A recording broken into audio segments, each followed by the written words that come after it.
Hello there, it's me, Unstable Voltage, and welcome to a new series of Old World. In the last game, which I won fairly easily, even though it was my first game, I didn't really go to war, so I said that in this game I would play on a high difficulty level and we would start attacking our neighbours, which is basically what we're going to do. We're going to attempt to get a domination victory, a militaristic victory, which I believe is just by completely wiping out the other civilizations. I've been looking through the different leaders and I've decided to go with Dido of Carthage, mostly because we get war elephants, and, well, war elephants are brilliant, aren't they, really? So we've got African elephant and we've got the turreted elephant. So essentially we've got a melee and a ranged version.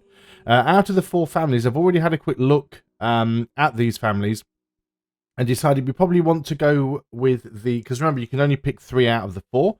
The Didonian family gives us extra orders per turn on family cities, which I think is going to be really important for us, especially if we've got a large army. We'll also get some extra civics coming in as well. There's the Barcid family that gives us extra training per turn. Also, their cities are also, always connected, and their mounted units start with Saddleborn, so that will be useful. And also the Maganid family, who gives us 20% output from mines and lumber mills, which I think will be a little bit useful. That means missing out on the Hananid family, which gives us some cheaper upgrades for hamlets and some extra turn per bullion resources. Probably the most useful thing there is workers being able to build multiple roads per year, but I think we can do without that. So let's go next. So everything I'm going to leave on as were before. The only thing we're going to be changing is the difficulty, which there it is. So the just is what I played on last time, which is the standard difficulty level, I thought. That's very low. Let's go with the strong then. We're going to put that up at least 2. So what difference is it? So we start with 100 civics fewer. We also start with 100 fewer training. Still get 8 orders per turn, 100 food. So yeah, slightly less food, gold, sort of a lot less of everything. Okay, the strong it is. Let's go for it. Start the game.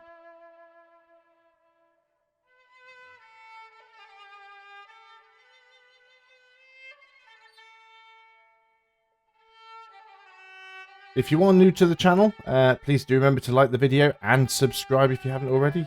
Thank you very much for helping the channel to grow. It does make a huge difference, so thank you for that. And here we are at the start of our game, Carthage in the Old World. You are Dido, the founder queen of Carthage. Escaping from the tyrannical rule of your brother, King Pygmalion of Tyre, you have set across the sea to found a new city. The cruel murder of your husband and the threat of Tyre leaves your legacy at... Is it Tyre or is it Tyre? Leaves your legacy at stake. But all is not lost. Your natural skills of diplomacy and persuasion encourage many people to follow you to this old world. Skills that will help you make allies of your nation. Fledgling nation. I can read, honest. The existing civilizations do not yet know the riches and power of Carthage, but they will learn. If you are new to the channel, also, please bear in mind, I butcher names quite a lot. So let's found the capital. So we haven't got anything coastal. Well, that's not right for Carthage, is it? We have got something on fresh water. We've got a river. That's nice and useful. Fair bit of desert tile, which I'm not thrilled about. There is some gold over there. I think we will settle on one of the most northerly tiles here because we want to be further away from the desert if possible. And if we could go down here and get the camels, that would also give us the camels. I think that might be a slightly better tile there. So we're going to move to this one, and we are going to make this one the Didonian.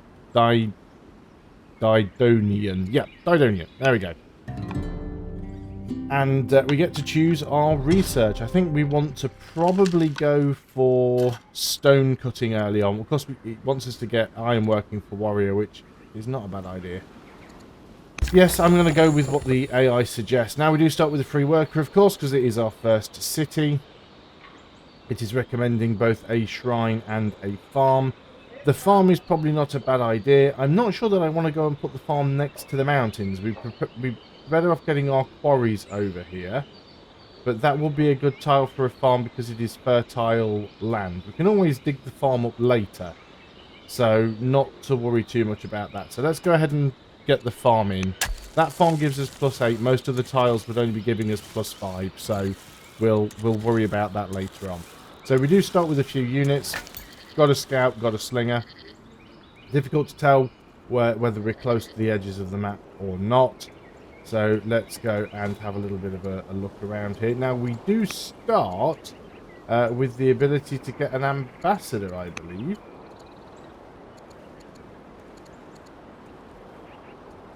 Oh, it's because this is already popped open. I didn't even see it. I thought, why isn't it doing anything? So we do get the option to get an ambassador. +10 tribe opinion, +10 religion opinion. Doesn't matter too much at the moment because we haven't met any tribes or any other religions. Let's just go with the one who's got foreign opinion for now. So we have an ambassador.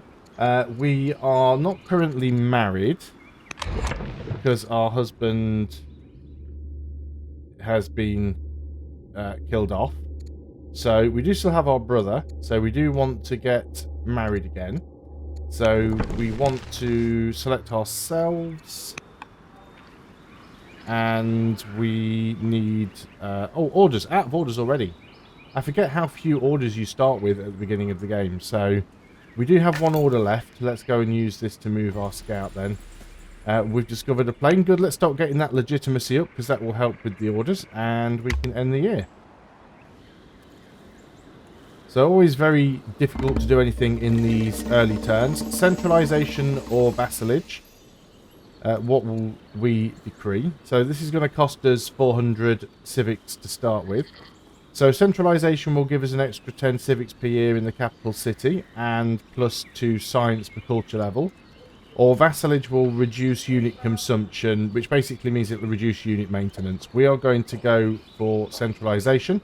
We are going to want to try and stay relatively ahead in terms of our technology because we don't want the AI to... sort of run ahead of us. So let's go ahead and make sure that we get a husband here. And we'll continue scouting around. So we've got a sacred tomb.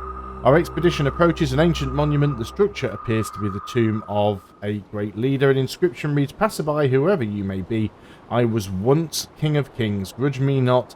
Therefore this piece of earth covers my body." Leaving the tomb undisturbed gives us gracious, so 2 charisma, which gives us an extra 14 civics. There will be no queen but me. We could destroy it to get 2 legitimacy, or we could let us study their preservation rituals and get 50 science. The science could be useful in the early game. I know that I've said that civics are very important, and charisma is an ongoing thing, but we'll get plenty of titles. Let's just take that science because that's literally not 4 years of iron working, so that was well worth taking. We do still have 8 orders left, so let's continue to do a little scouting. We could do some harvesting with the scout, but I think right now I'd rather just sort of do some map uncovering. I'd just like to do a little bit of a circle just to try and find out where our enemies and allies are. We are starting with a settler because you automatically start producing one in your first city. This might be a good city site to grab over here, so that might be where I head with my settler, or possibly even start moving over here with my slinger. Just go and claim that site in preparation of moving over there. A new marriage proposal from the Didonians has arrived for you, Queen Dido. So we get to choose one of these 2. So you're a judge. So you're righteous. As a governor, you reduce discontent. You're vigilant. So as a governor, you increase city defenses. And you're also witty, which increases wisdom and charisma. That's a nice option. Or there is this guy. You're a builder. So as a governor or chancellor, -1 year to build improvements. And you're intolerant, so -20% civics. I think this is the best guy here, actually. So let's go ahead and do that. So we don't have an heir yet. That'll be what we are working on next. I think the worker... Yeah, the worker's still busy. So let's just go around with you. And again, we do still have some orders left. So let's move over here and see what we can see. Can't grab that on this turn. A lot of hills and stuff over here. We can get a road built through, so it won't be such a bad thing. Let's go ahead and close that down just so we can see a little. So I have still got some orders left. Can't really do a lot with them right now. This won't be a problem once we start to get ourselves some additional... Oh, unwilling to put any effort into anything. Your husband is slothful. Well, that's not good. As a governor, get minus 20%... minus 20% training. And as a leader, all cities get minus 10% training. That's unfortunate. Oh well. So we can go for husbandry to get pasture. We can go for rally troops, which will get us the barracks, but it'll take quite some time to get there. So we could go for stone cutting, get forts and quarries. 7 years, it's a little bit quicker to get there, so let's head for that. So it's suggesting another farm over here. That's a terrible choice for a farm. We could go ahead and start with the shrine. We could also build a camp to give us another half order. Let's start with the shrine. We can try and get a religion going nice and early. So let's keep moving around with you. There's some gems. I think we're just going to harvest them straight up because that will give us some early game culture. And yeah, let's move in here with you. I was just trying to have a look around, see if I could see anybody else. You can move again. Ah, I've got another site there that we can pillage. We've only got one order left. Not much else to do here. We are 2 turns away from getting the settler. You can move. I think I'll just put you there. I will move you back onto the city site on the next turn. I know I could have done it this turn, but that's fine. So we've got Prince Mago, who is our son. Has inspired you to see the world in a new light more than ever. You wish to make the most of your time on this mortal plane. What is most important in life? Requires not. Prince Mago is bastard. Is he not? My royal bloodline is all that matters. We can become warlike. As a governor, +2 training per culture level. As leader, all cities get +1 training per culture level. The king dislikes us because he's slothful. Or we can become inspiring. Now, culture is nice. Culture level is nice, but... Or we could get gracious, which would give us the civics. Bloodline is all that matters. You know, we're going warlike. Landmark discovered, so that gives us legitimacy. Buried treasure. Your scouts stumble across an ancient, long-abandoned structure that appears to have once been a village surrounding a mine. Upon investigation, your wise men inform you that the substance mined there was kaolinite, and that the vein has not yet been exhausted. It would take an investment to get the mine back operational, but the result would be that your craftsmen could make the most extraordinary pottery. So we can spend 240 gold and gain porcelain, so it gives us a luxury basically, or we can not. Let's go ahead and do that for now. Early game little resource and luxury boosts are all worthwhile. Yeah, can't see anything else going on around here. We'll just have a little look-see to the north.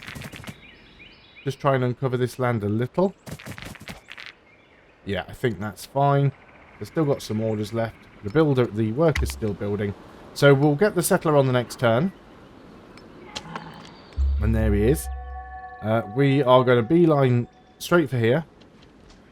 And we are actually going to force march.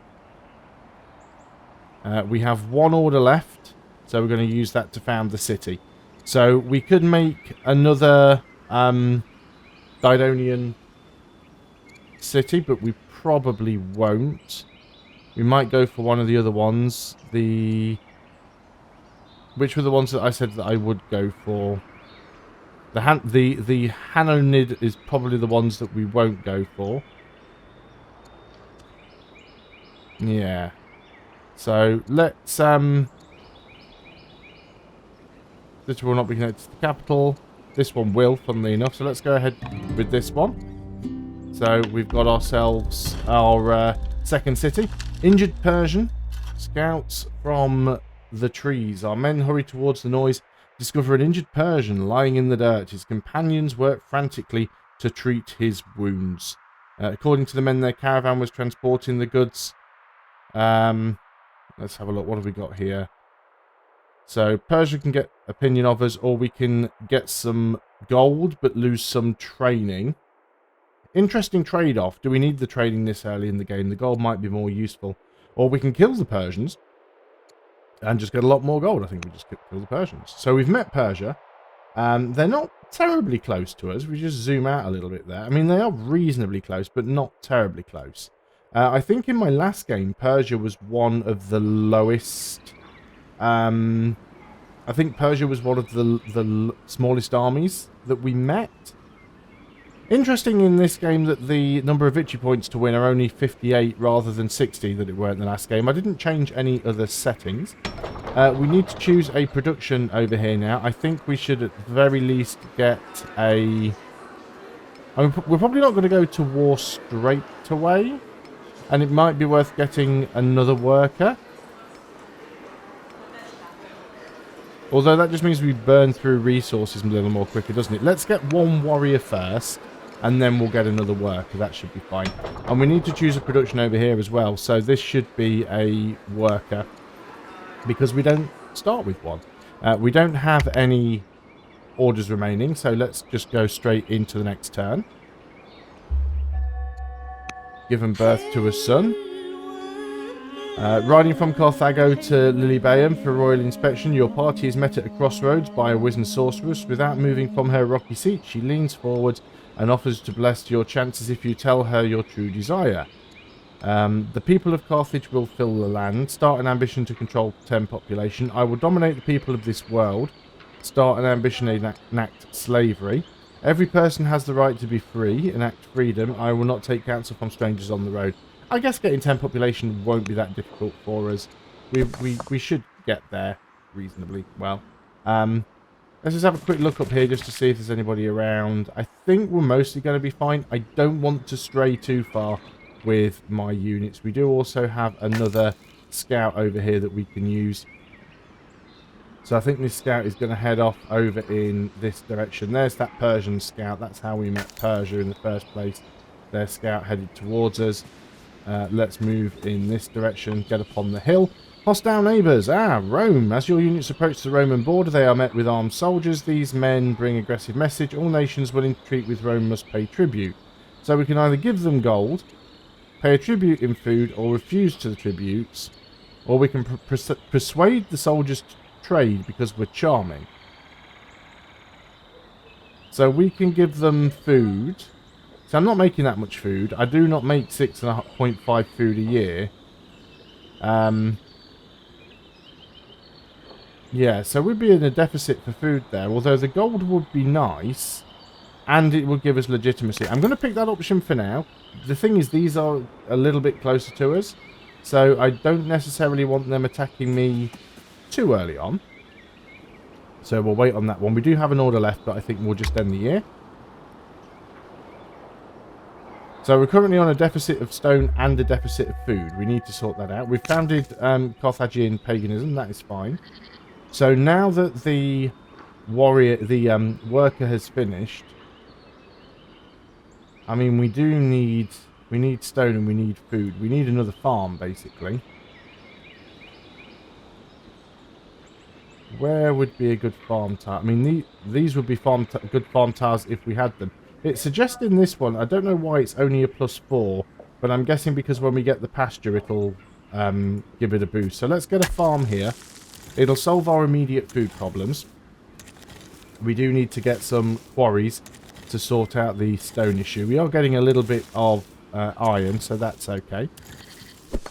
What else do we have going on? You, again, tiny little bit of scouting with you. Not too far. Because we don't want to stray. And where are my other units? You're up here. No, we do not. We will be declaring war on Rome, but not right now. I just want to have a little look-see and see what they've got going on. So they've already got some militia in there. And then we've got this scout over here. So yeah, let's head to the north a little. See what we find. Those before. Ancient carvings have been discovered in a ruin near Himera River. After careful study, the learned members of the Didonian family claim that the work of our distant ancestors who once inhabited this region. So we can get the Didonian family to get plus 40 opinion for 20 years.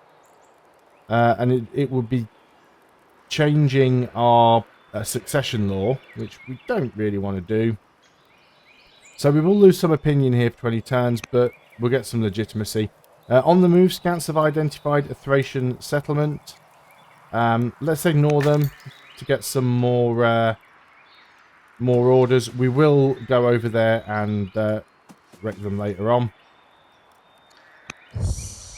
They should leave me alone. We're not at war with them. We do have a truce, so that should be fine. Not too much to worry there. Let's see if we can get one more turn out of this. Maybe a possibility. Judaism has been founded in Persia. Our husband is converted to Carthaginian paganism. That is good. Judaism has been founded.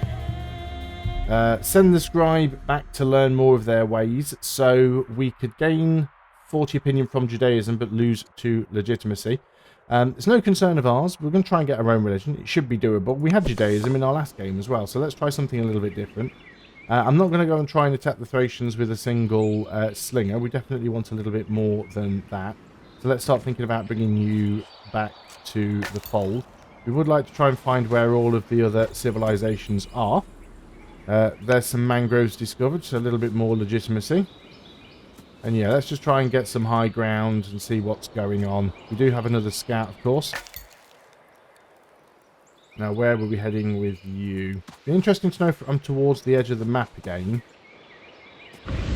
There's some barbarians. Barbarians we definitely want to keep away from because you're always at war with barbarians.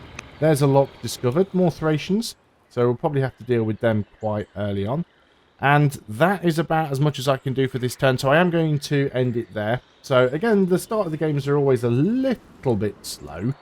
Because you have very few units and even fewer orders. But we will get there. I need to find some more city sites. So I need to do a little bit of scouting around this area. There's probably a few more that are close to me. But if we run out of places to settle cities, we will just take some from other civilizations. So thanks a lot for watching. I hope you're going to enjoy this series. If you haven't already, do check out the previous one. Where I didn't go to war. It was a completely passive game other than fighting barbarians and tribes. But... It does prove that a win is possible without having to go to war, and it was a nice little easy slow-paced learning game to learn the ropes. So hopefully I can put that knowledge to good use in this one. I will see you on the next video, and until then, goodbye for now.